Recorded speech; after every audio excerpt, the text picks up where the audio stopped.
Why? Why? Who? Who? Who let this album happen? Who actually let one of the most successful and most talented heavy metal groups on the planet release this? Who? Why? Why did they do this? Why?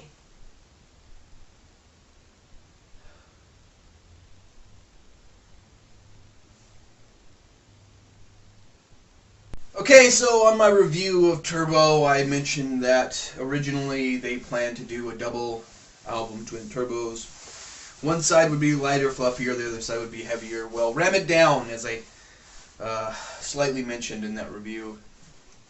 This is the heavier version. This is the next part of what was originally going to be their double album.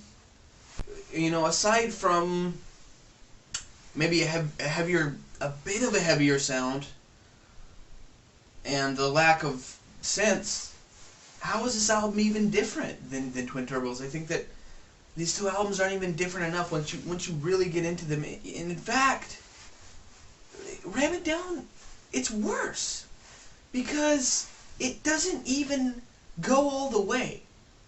You know, this was supposed to be the heavier part of this band, the heavier part of this album that they were originally going to release. It was supposed to be the alternative to Turbo, and okay, aside from a few heavy riffs and a heavier sound that doesn't sound heavier, it just sounds retarded, this album is pretty much the same as all of the shitty cliche bullshit that Judas Priest did in the 80s. I mean, if you really want a really hard, aggressive, thrashier version of this band, it happened on Painkiller. But Ram It Down, it didn't happen. Nothing happened.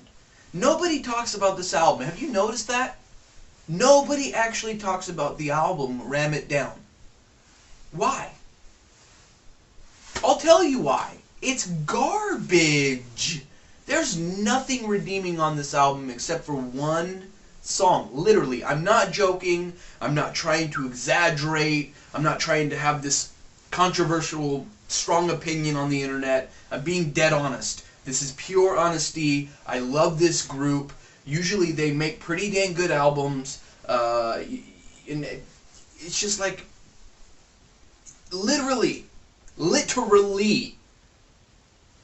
there's one good song, Ram It Down, title track. Every other song after that, it made me want to kill myself. You know, it really did. I honestly felt as though I was wasting my time waiting for something to happen. Waiting for some kind of unique, I was like thinking, this is going to be aggressive. This is going to be heavier. This is going to be that weird kind of zone in between Turbo and Painkiller. There, and the only thing that I ever heard from this album before was Ram It Down the song, so I had very, very, very high hopes. I really did. And they were all rammed down. Literally. They were fucking rammed down. That big ass fucking fist on the front that looks like it's about to fist my fucking asshole.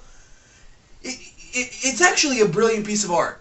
Because with this album, you have the world full of all these people that want to listen to, I don't know, good music. And here comes Judas Priest with this album to say, fuck all of you!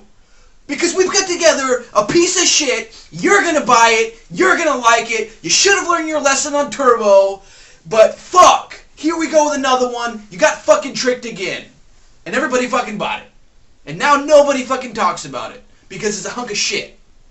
Sorry about that outburst, I listened to Ram It Down, so I got a little bit angry. You know, that album will actually do that to you. It will either put you to sleep, or it will just make you angry that you're wasting time listening to something when you could be listening to way better music, almost anywhere else. You really feel like you're wasting your life away. I'm not even going to waste too much of your guys' time on this album.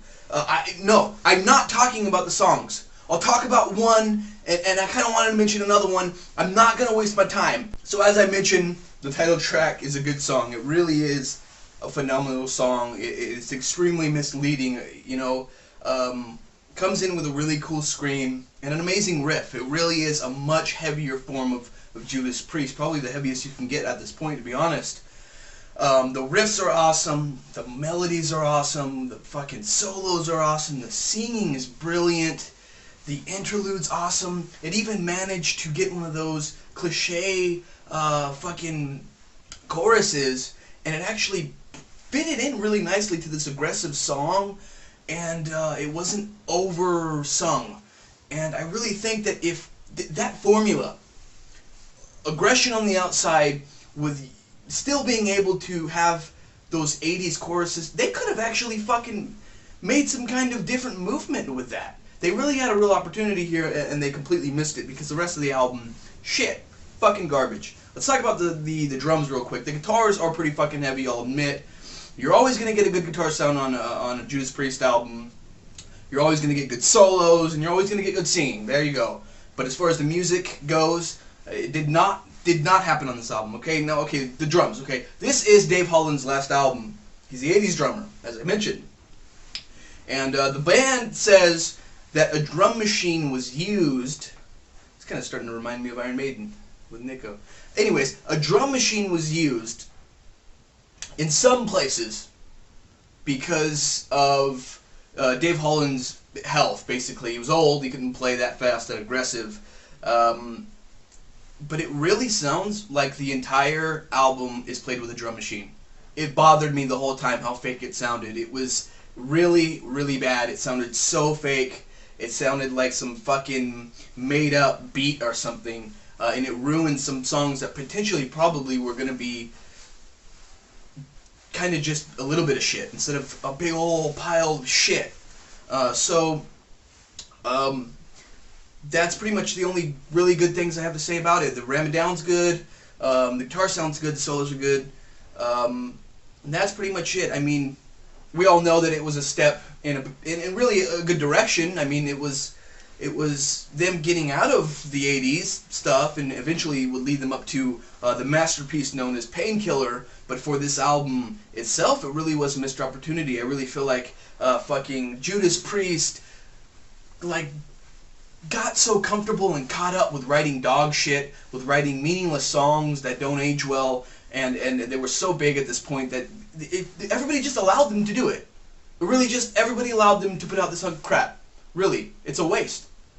It's a fucking waste. I did want to mention a song called Blood Red Skies, because I actually read that, I believe it was Glenn Tipton, said that Blood Red Skies was the Victim of Changes of 1988.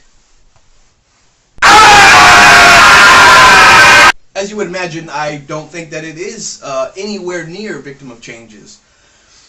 Sure, the intro is really good, actually. I got a little bit excited for 1 second. The intro was pretty cool. And once it picked up, it was this annoying kind of slow beat with the drums sounding really fake for the rest of the song. And what ruined it was I was actually thinking of Victim of Changes. This was supposed to be the epic song on the album, but it wasn't. It was just everything else on the album, but longer. That's it. Oh, and the Johnny B. Good cover, I guess just might as well at this point. Might as well. You're going to put an album together that doesn't mean shit and has bad songs on it. Might as well. Fucking throw anything you want in there. It's a shitty album no matter what.